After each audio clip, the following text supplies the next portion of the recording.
Allahumma astaudi'tuka ma 'allamtani fardudhu ilayya ya Allah inda hajati ilayhi wa la tuhsinihi ya rabbal alamin. Amma ba'd. Ulama al-kiram, para bapak, saudara,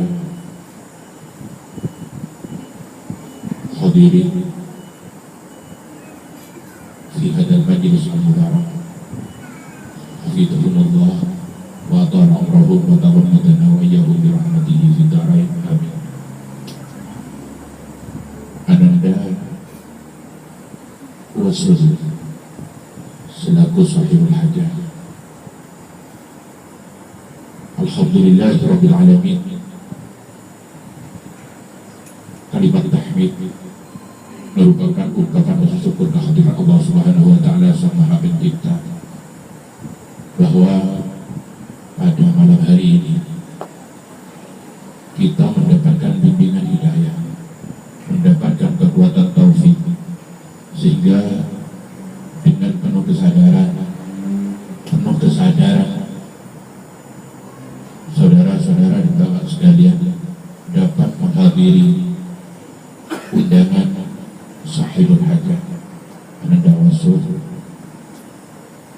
duduk dengan hikmah mengikuti jalannya acara dari awal sampai selesai insyaallah dalam rangka acara silaturahim, khususnya antara para warga yang datang ke negeri rantau, khususnya dari Madura, Indonesia, dan tentunya dari negeri lain mungkin, yang mana dalam silaturahim ini harapan kami mudah-mudahan tidak hanya merupakan formalitas acara, tidak hanya merupakan aktivitas yang kosong tidak berarti, tapi mudah-mudahan kegiatan pada malam hari ini yang dikemas dengan tausiah dapat menciptakan sinar positif yang mengusir sinar negatif, sehingga kita hidup di dunia yang sementara ini dapat melihat dengan jelas, dapat melihat dengan mata batin kita akan makna hidup dan kehidupan. Karena para bapak, saudara-saudara sekalian, bahwa di dalam diri manusia terdapat dua mata. Yang pertama adalah mata batin, yang kedua adalah mata kepala. Mata kepala hanya dapat melihat benda-benda yang sifatnya fisik. Mata kepala kita hanya dapat melihat benda-benda yang nyata. Tapi mata batin kita, mata hati kita dapat merekam dan melihat dengan jelas hal-hal yang sifatnya gaib, yang tidak bisa dapat disentuh dengan mata kita, yang dikenal dengan alam gaib. Para bapak, saudara-saudara sekalian, mata batin kita dapat merekam dan melihat sesuatu yang jauh dari pandangan kita. Kalau mata kepala kita hanya dapat melihat hal-hal atau benda-benda yang berada di sekitar kita, kita bisa melihat teman yang berada di sekitar kita. Kita dapat melihat mobil yang berada di depan kita. Kita dapat melihat benda-benda yang berada yang bisa disentuh dengan sinar mata kita.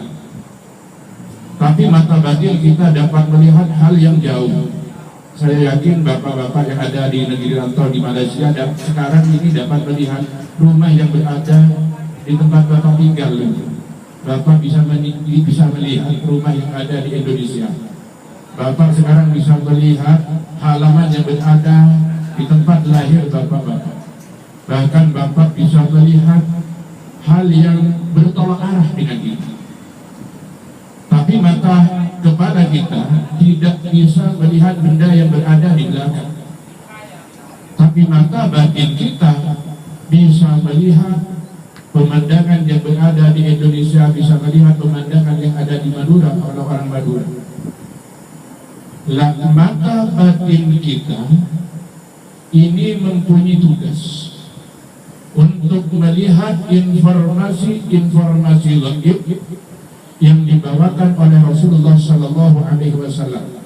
Kita wajib melihat Allah dengan mata batin. Kita wajib melihat malaikat dengan mata batin kita.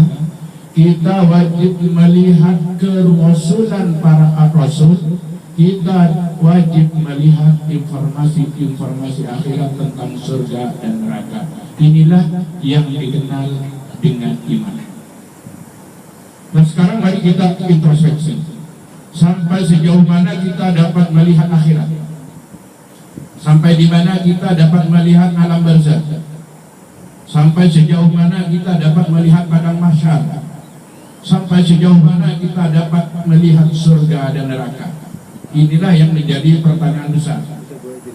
Kalau kita belum melihat dengan jelas dengan mata batin kita tentang akhirat, tentang kuburan, tentang mungkar nakir, tentang mahsyar, tentang hisab, tentang ba'ats, tentang surga dan neraka, maka inilah yang dikenal dengan al-imanun naqis, iman yang masih jauh dari kesempurnaan.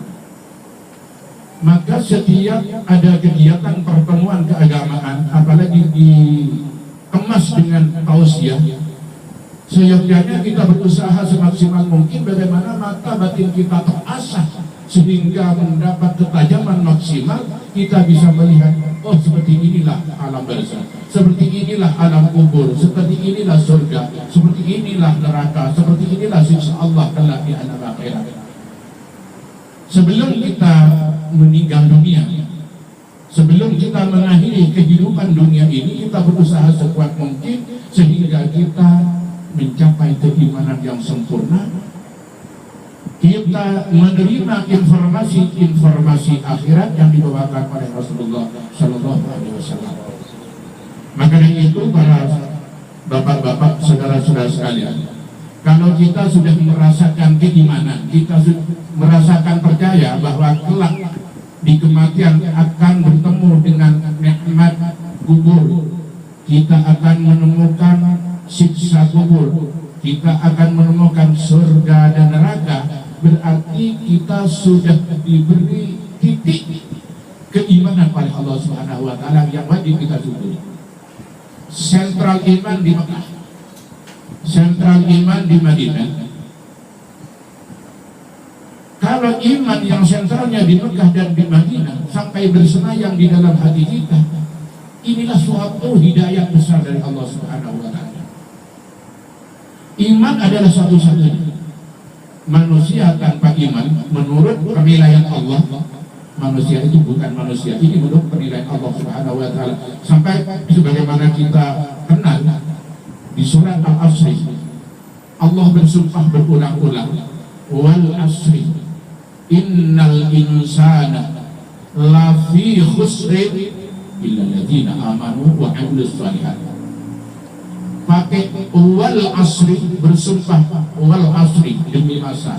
Pakai innal insana, lagi pakai lam lafi khusrin, artinya Allah memperkuat firman-Nya bahwa manusia itu tidak ada apa-apanya. Lafi khusrin, manusia itu bukan manusia hakikatnya, illa alladziina amanu wa 'amilus shalihat wa tawassaw bil haqqi wa tawassaw bis sabri, kecuali manusia yang beriman dibuktikan dan ditandai dengan amal-amal yang baik. Kenapa manusia tidak ternilai sebagai manusia kalau tidak ada iman dalam diri manusia? Sebab manusia ini terdiri dari dua unsur. Di badan Madura kalau ngabala, manusia itu terdiri dari dua unsur. Yang pertama adalah unsur manusia yang dikenal dengan unsur human. Yang kedua adalah unsur bahimiyah, unsur kebinatangan yang dikenal